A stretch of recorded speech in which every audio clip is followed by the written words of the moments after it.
السلام عليكم ورحمة الله وبركاته. بسم الله الرحمن الرحيم. إن الحمد لله نحمده ونستعينه ونستغفره ونعوذ بالله من شرور أنفسنا ومن سيئات أعمالنا. من يهده الله فلا مضل له ومن يضلل فلا هادي له، وأشهد أن لا إله إلا الله وحده لا شريك له، وأشهد أن محمدا عبده ورسوله صلى الله وسلم وبارك عليه وعلى آله وأصحابه أجمعين. يا أيها الذين آمنوا اتقوا الله حق تقاته ولا تموتن إلا وأنتم مسلمون. يا أيها الناس اتقوا ربكم الذي خلقكم من نفس واحدة وخلق منها زوجها وبث منهما رجالا كثيرا ونساء، واتقوا الله الذي تساءلون به والأرحام إن الله كان عليكم رقيبا. يا أيها الذين آمنوا اتقوا الله وقولوا قولا سديدا يصلح لكم أعمالكم ويغفر لكم ذنوبكم، ومن يطع الله ورسوله فقد فاز فوزا عظيما. أما بعد، فإن خير الكلام كلام الله، وخير الهدي هدي محمد صلى الله عليه وسلم، وشر الأمور محدثاتها، وكل محدثة بدعة، وكل بدعة ضلالة، وكل ضلالة في النار. أما بعد، فما زلنا مع أهل الزكاة، وكنا قد وصلنا إلى الصنف السابع الذين قال الله فيهم وفي سبيل الله. في سبيل الله قال الشيخ الفوزان بأن يعطى من الزكاة الغزاة المتطوعة الذين لا رواتب لهم من بيت المال، لأن المراد بسبيل الله عند الإطلاق هو الغزو. قال تعالى: إن الله يحب الذين يقاتلون في سبيله. وقال تعالى: وقاتلوا في سبيل الله. Donc nous sommes toujours dans les ayants droit de la zakat, nous sommes toujours avec les ayants droit de la zakat, et nous étions arrivés à la 7e catégorie, qui est celle concernant laquelle Allah a dit: et dans le sentier d'Allah. Et ce qui est voulu par ceux qui sont dans le sentier d'Allah, c'est-à-dire ceux qui luttent pour la cause d'Allah, dans le sentier d'Allah Azza wa Jal, parmi les soldats qui se sont joints bénévolement au rang de l'armée musulmane. Qui se sont joints bénévolement au rang de l'armée musulmane, c'est-à-dire qu'ils n'ont pas de salaire fixe à la base. Et de ce fait, ils ont droit à la zakat, à la suite de leur participation. Allah Azza wa Jal, lorsqu'il dit dans le sentier d'Allah, il vise par là les soldats qui se joignent à l'armée musulmane qui se trouve sous les ordres des gouverneurs et des dirigeants musulmans. Allah subhanahu wa ta'ala dit dans Sourate As-Saff, verset 4, qui a pour sens: Allah aime ceux qui luttent pour sa cause dans son sentier. Dans son sentier. Et il dit également: Wa qatilu fi sabilillah. Et lutter dans le sentier d'Allah. Donc ce qui est voulu par là, c'est la lutte. الصنف الثامن والأخير قال ابن السبيل. ابن السبيل هو المسافر المنقطع به في سفره بسبب نفاد ما معه أو ضياعه، لأن السبيل هو الطريق، فسمي من لزمه ابن السبيل، فيعطى ابن السبيل ما يوصله أو يوصله إلى بلده، وإن كان في طريقه إلى بلد قصده أعطي ما يوصله ذلك البلد وما يرجع به إلى بلده. ويدخل في ابن السبيل الضيف كما قال ابن عباس وغيره. وإن بقي مع ابن السبيل أو الغازي أو الغارم أو المكاتب شيء مما أخذوه من الزكاة زائدا عن حاجتهم وجب عليهم رده، لأنه لا يملك أخذه ملكا مطلقا وإنما يملكه ملكا مراعا بقدر الحاجة وتحقق السبب الذي أخذه من أجله فإذا زال السبب زال الاستحقاق. Huitième catégorie, c'est celle du voyageur dont les provisions se sont écoulées et qui n'a donc plus de quoi continuer son voyage. Combien même ce voyageur a les moyens dans son pays d'origine. Mais il est en voyage, il est loin de son pays, il est loin de sa terre, il est loin de sa richesse. Le cheikh ici nous dit, le voyageur qui n'a plus de quoi continuer son voyage.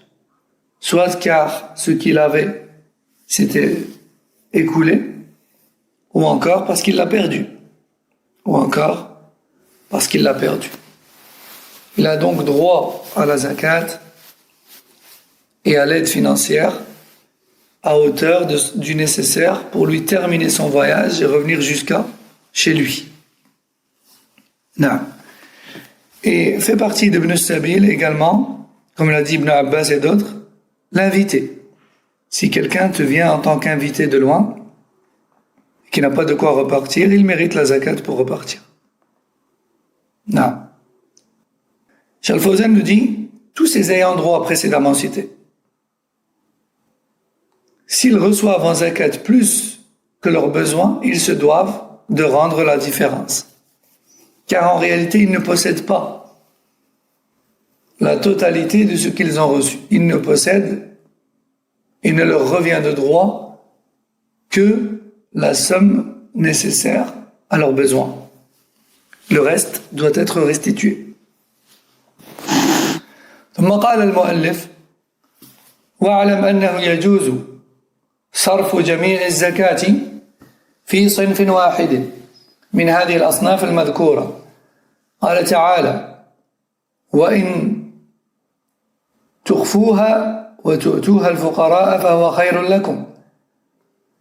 ولحديث معاذ حين بعثه النبي صلى الله عليه وسلم إلى اليمن فقال أعلمهم أن الله قد افترض عليهم صدقة تؤخذ من أغنيائهم فترد على فقرائهم متفق عليه. فلم يذكر في الآية والحديث إلا صنفا واحدا فدل على جواز صرفها إليه.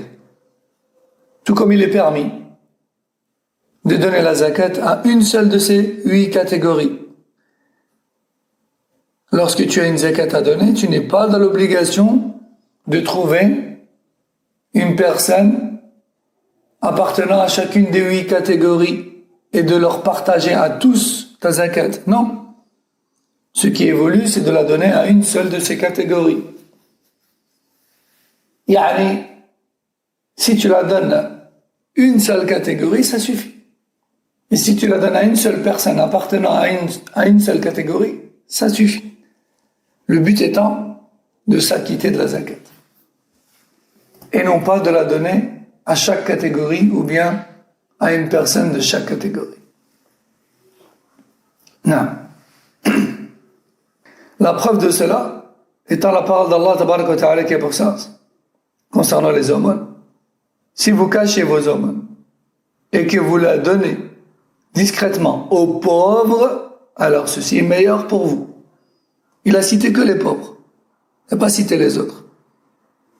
Donc ça prouve qu'on peut se suffire d'une seule catégorie. Également dans le hadith de Mu'adh, lorsque le prophète sallallahu alayhi wa sallam l'a envoyé au Yémen, il lui a dit dis-leur, à ceux qui ont embrassé l'islam, dis-leur qu'Allah leur a ordonné de s'acquitter d'une aumône qui se prélève auprès de leurs riches et qui se donne à leurs pauvres, fuqara. Encore une fois, il a cité une seule catégorie qui est celle de fuqara, des pauvres, apporté par le Bukhari et Muslim. قال ويجزئ الاقتصار على إنسان واحد لأن النبي صلى الله عليه وسلم أمر بني زريق بدفع صدقتهم إلى سلمة بن صخر رواه أحمد وغيره. وقال صلى الله عليه وسلم لقبيصة أقم، يعني انتظر، أقم يا قبيصة حتى تأتينا الصدقة فنأمر لك بها، رواه مسلم. فدل الحديثان على جواز الاقتصار على شخص واحد من الأصناف الثمانية. Donc juste avant, le cheikh nous a dit qu'il était permis de se suffire d'une seule catégorie sur 8.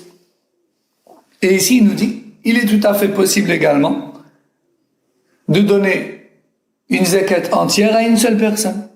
On n'est pas obligé de la donner à plusieurs personnes.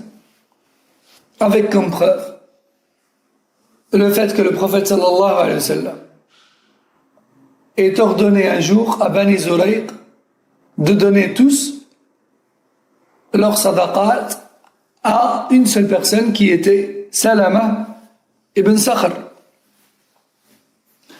Et aussi dans le hadith de Qabisa qui s'était endetté pour réconcilier entre deux tribus. Et il avait droit à la zakat pour régler sa dette. Le prophète sallallahu alayhi wa sallam a dit: attends, ô Qabisa, jusqu'à ce que des aumônes nous parviennent et nous t'en donnerons ainsi pour régler ta dette.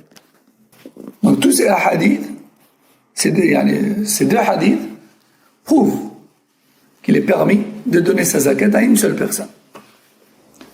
قال ويستحب دفعها إلى أقاربه المحتاجين الذين لا تلزمه نفقتهم الأقرب فالأقرب، لقوله عليه الصلاة والسلام: صدقتك على ذي القرابة صدقة وصلة، رواه الخمسة وحسنه الترمذي. Cheikh nous dit, il est recommandé de donner la zakat aux nécessités parmi les proches, à condition que ces proches ne fassent pas partie de ceux pour qui il est déjà obligatoire de dépenser à la base, comme les ascendants et les descendants, les parents, grands-parents, etc., enfants, petits-enfants, etc. Eux, on ne peut pas leur donner la zakat parce que ce serait contourner l'obligation et se débarrasser de celle-ci. Puisque déjà à la base, tu es censé les aider en dehors de la zakat. Et leur donner la zakat, ce serait faire deux en un et donc se débarrasser d'une obligation. Par contre, en dehors des ascendants et des descendants, tu peux donner la zakat. Et il est même meilleur de leur donner la zakat. Les oncles, les tantes, les cousins, les cousines,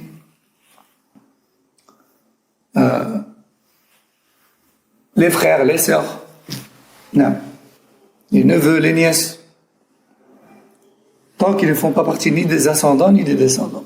Il est recommandé de leur donner la zakat à eux. Pourquoi? Car ce serait numéro 1, concrétiser une obligation, et numéro 2, renforcer les liens de famille, qui sont deux prescriptions religieuses. Le prophète sallallahu alayhi wa sallam a dit: ton aumône en faveur des proches est une sadaqa plus un maintien du lien de famille. Rapporté par Ahmed et Tirmidhi, Nasa'i, Ibn Majah. Ibn Kathir a dit que sa chaîne de transmission était authentique. Et Tirmidhi l'a jugée satisfaisante. قال المصنف: ولا يجوز دفع الزكاة إلى بني هاشم ويدخل فيهم آل العباس وآل علي وآل جعفر وآل عقيل وآل الحارث ابن عبد المطلب وآل أبي لهب، لقوله صلى الله عليه وسلم: إن الصدقة لا تنبغي لآل محمد وإنما هي أوساخ الناس، أخرجه مسلم. Il n'est pas permis de donner la zakat aux personnes qui sont descendantes de la grande tribu de Banu Hashim et en font partie la famille de l'Abbas, la famille de Ali, la famille de Ja'far, la famille de Aqil, la famille de Al-Harith ibn Abd al-Muttalib, la famille de Abu Lahab. Tous ceux-là sont descendants de la grande tribu de Banu Hashim, qui est l'origine du prophète sallallahu alayhi wa sallam. Le prophète sallallahu alayhi wa sallam a dit: l'aumône ne convient pas à la famille de Mohammed sallallahu alayhi wa sallam, car les aumônes ne sont autres que les impuretés desquelles se débarrassent les gens. Et par rapport à la famille du prophète sallallahu alayhi wa sallam, les aumônes sont interdites, car leur lignée est d'une certaine noblesse et d'une certaine pureté auprès d'Allah tabaraka wa ta'ala. قال المصنف: ولا يجوز دفع الزكاة إلى امرأة فقيرة إذا كانت تحت زوج غني ينفق عليها، ولا إلى فقير إذا كان له قريب غني ينفق عليه، لاستغنائهم بتلك النفقة عن الأخذ من الزكاة. Il a dit: il n'est pas permis de donner la zakat à une femme pauvre qui est mariée à un homme riche qui dépense déjà pour elle, ni à un pauvre qui a un proche riche qui dépense déjà pour lui. Pourquoi? Car ils n'en ont pas vraiment besoin. Ils sont déjà à charge de personnes qui s'en occupent. قال: ولا يجوز للإنسان أن يدفع زكاة ماله إلى أقاربه الذين يلزمه الإنفاق عليهم لأنه يقي بها ماله حينئذ. أما من كان ينفق عليه تبرعا فإنه يجوز أن يعطيه من زكاته. ففي الصحيح أن امرأة عبد الله سألت النبي صلى الله عليه وسلم عن بني أخ لها أيتام في حجرها أفتعطيهم زكاتها؟ قال: نعم. رواه البخاري مسلم. Donc, comme on a dit tout à l'heure, il n'est pas permis de donner la zakat aux proches pour qui il est déjà obligatoire à la base pour nous de dépenser, si besoin il y a, à savoir les ascendants et les descendants. Pourquoi c'est pas permis? Parce que ce serait une manière de contourner l'obligation et de faire deux en un et de préserver son âge. Donc c'est pas permis. Tu t'occupes d'eux s'ils en ont besoin, car c'est ton obligation, et tu donnes la zakat en plus de cela à une personne qui fait partie de l'une des 8 catégories précitées. Non. Donc la zakat, comme on a dit, pour la donner, il y a donc 2 conditions à respecter. Premièrement, il faut que la personne fasse partie des 8 catégories, et deuxièmement, il faut qu'elle ne fasse pas partie des proches envers qui il est déjà obligatoire à la base de dépenser si besoin il y a, à savoir les ascendants et les descendants. Non. Par contre, les personnes de qui on s'occupe par volontariat, sans obligation, un ami, une personne de la famille, pour qui on dépense en temps normal parce qu'on le veut, par bienfaisance, et non pas par obligation, un cousin, une tante, un oncle, un frère, une sœur. C'est pas obligatoire pour toi de dépenser pour eux, mais tu le fais par bienfaisance à longueur d'année déjà. Et tu as une zakat à donner. Là, tu peux leur donner. Là, tu peux leur donner. Non. Il est rapporté dans Sahih al-Bukhari et Muslim aussi d'ailleurs qu'une femme qui était l'épouse d'Abdullah a questionné le prophète sallallahu alayhi wa sallam concernant des neveux orphelins de qui elle s'occupait. Puis-je leur donner la zakat? Le professeur sallam a dit oui. Le professeur sallam a dit oui. قال ولا يجوز دفع زكاته إلى أصوله وهم آباؤه وأجداده ولا إلى فروعه وهم أولاده وأولاد أولاده ولا يجوز دفع زكاته إلى زوجته لأنها مستغنية بإنفاقه عليها ولأنه يقي بها ماله. Donc comme on a dit, il n'est pas permis de donner la zakat aux ascendants ni aux descendants, tels que les pères et les grands-pères, tels que les parents et les grands-parents, pardon, ou encore les enfants et les petits-enfants. Tout comme il n'est pas permis de donner sa zakat à l'épouse, car l'épouse dépend déjà de toi. Tu es dans l'obligation de dépenser pour elle.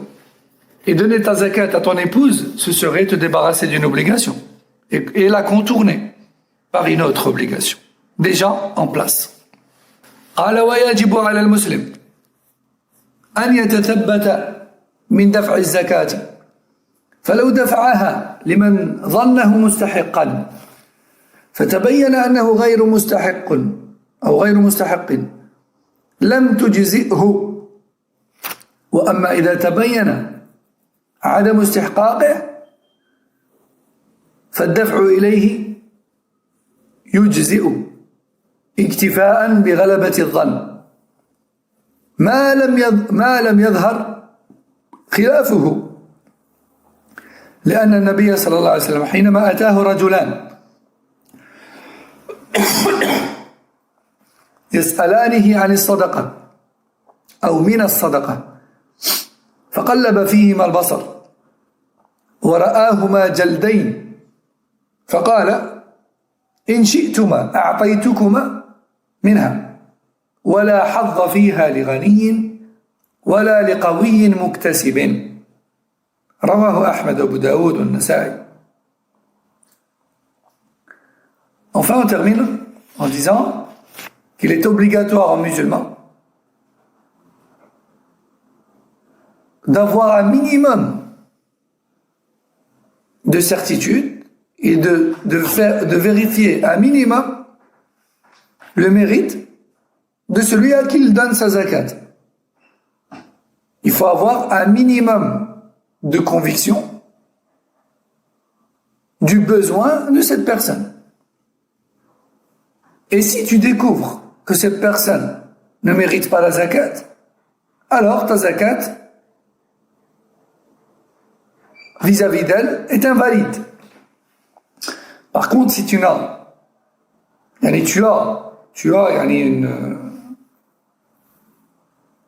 un minimum de conviction